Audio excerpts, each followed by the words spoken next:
Today, 12 January 2022. Welcome to English Online Period Class 9th. आज 12 जनवरी 2022 online English period में 9th class के students का welcome है। अपना लेसन चल रहा है ट्रूली ब्यूटीफुल माइंड। इसके 7 पैराग्राफ हम लोग कल पढ़ लिए थे 7 तक। उसके आगे 8 पैराग्राफ से आज स्टार्ट कर रहे हैं। इसको वीडियो से किताब सामने रखकर समझेंगे, पढ़ेंगे। पैराग्राफ 9 है। One of the famous papers of 1905 was Einstein's special theory of relativity, according to which time and distance are not absolute. Indeed, two perfect accurate clocks will not continue to show the same time if they come together again after a journey if one of them has been moving very fast relative to the other. From this followed the world's most famous formula which describes the relationship between mass and energy, E equal mc square. In this mathematical equation, E stands for energy, m for mass and c for speed of light in a vacuum about 3 lakh km per second. तो one of the famous papers of 1905 was Einstein's special theory of relativity. सबसे प्रसिद्ध पेपरों में जो उनके paper निकलते थे, paper Einstein के, वो 2005 में उनकी जो सबसे महत्वपूर्ण पेपर था जिसमें उनकी थ्योरी प्रकाशित हुई, स्पेशल थ्योरी ऑफ रिलेटिविटी, माने सापेक्षता का जिसमें सिद्धांत था, according to which time and distance are not absolute, जिसके अनुसार समय और दूरी निरपेक्ष नहीं हैं, एक दूसरे के सापेक्ष हैं। Indeed two perfectly accurate clock will not continue to show the same time if they come together again after a journey if one of them has been moving very fast relative to the other. वास्तव में दो पूर्ण रूपेण सही घड़ियाँ यदि उनमें से एक दूसरी घड़ी के सापेक्ष बहुत तेज चलती रही है, यदि यात्रा के बाद उन दोनों को एक साथ रखा जाए तो वे एक ही समय नहीं दिखा रही होगी। ये सापेक्षता का सिद्धांत है। From this followed the world's most famous formula which describes the relationship between mass and energy. ये सबसे प्रसिद्ध सूत्र इससे निकला है जो द्रव्यमान और ऊर्जा के संबंध को व्यक्त करता है। E बराबर mc स्क्वायर, यहाँ पर E क्या है? एनर्जी है, m मास द्रव्यमान है, c प्रकाश का वेग है जो कि 3 लाख किलोमीटर प्रति सेकंड होता है। ये सबसे महत्वपूर्ण फार्मूला बना और आइंस्टीन के पेपर में प्रकाशित हुआ था 1905 में, 1905 में। पैराग्राफ 10 है। While Einstein was solving the most difficult problems in physics, his private life was unrelieving. Albert had wanted to marry Mileva right after finishing his studies, but his mother was against it. She thought Mileva, who was 3 years older than her son, was too old for him. She was also bothered by Mileva's intelligence. She is a book like you, his mother said. Einstein put the wedding off. तो इसमें उनके व्यक्तिगत जीवन के बारे में है।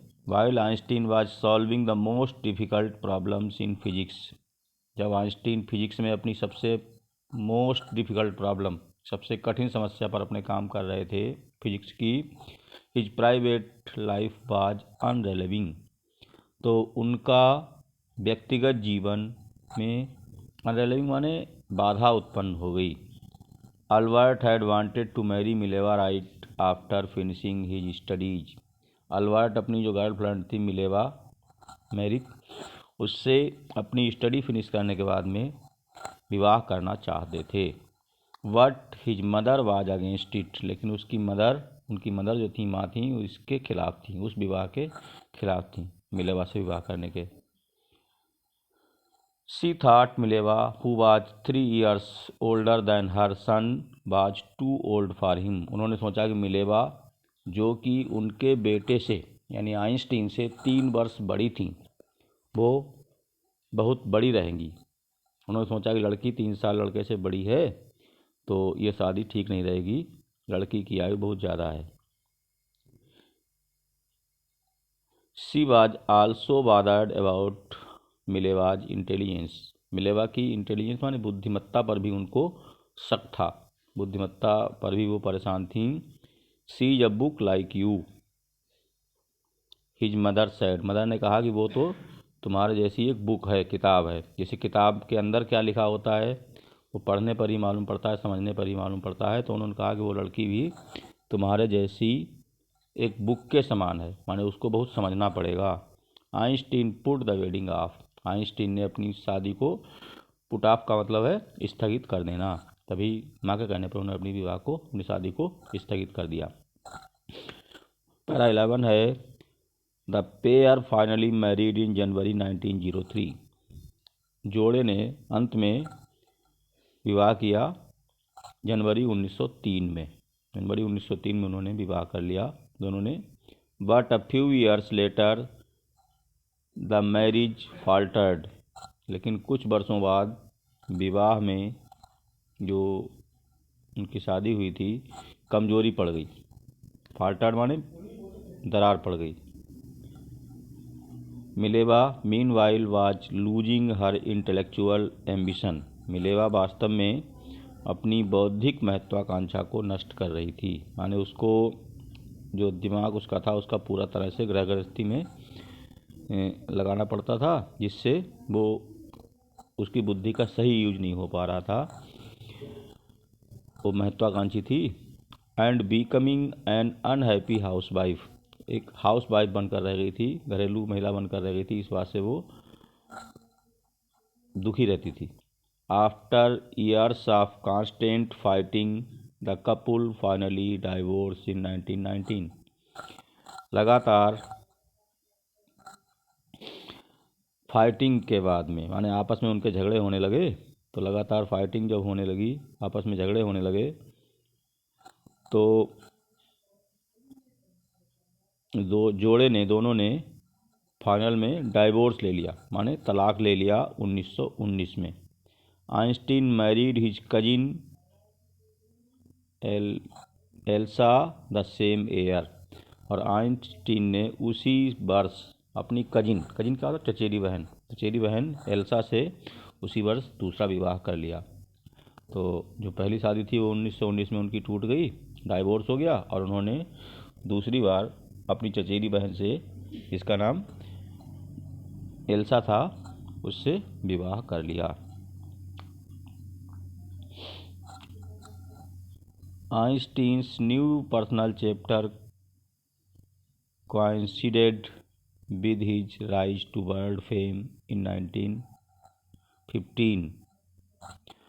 उनको नया चैप्टर माने व्यक्तिगत ख्याति मिली 1915 में। He had published his general theory of relativity. जब उन्होंने अपनी जनरल थ्योरी ऑफ रिलेटिविटी माने सापेक्षता का सिद्धांत प्रकाशित किया तो उनको विश्व में ख्याति मिली। Which provided a new interpretation of gravity, जिसने गुरुत्वाकर्षण की नई व्याख्या की, उस थ्योरी में गुरुत्वाकर्षण की नई व्याख्या की थी, उससे उनको लोकप्रियता मिल गई। And eclipse of the sun in 1919। 1919 में जब सूर्य ग्रहण पड़ा, broad proof that it was accurate. तो उससे प्रूफ माने सिद्ध हो गया कि उनकी जो थ्योरी थी वो सही थी, उन्होंने जो थ्योरी दी थी वो सही थी, उसका सत्यापन हो गया 1919 में। Einstein had correctly calculated in advance the extent to which the light from fixed stars would be reflected through the sun's gravitational field.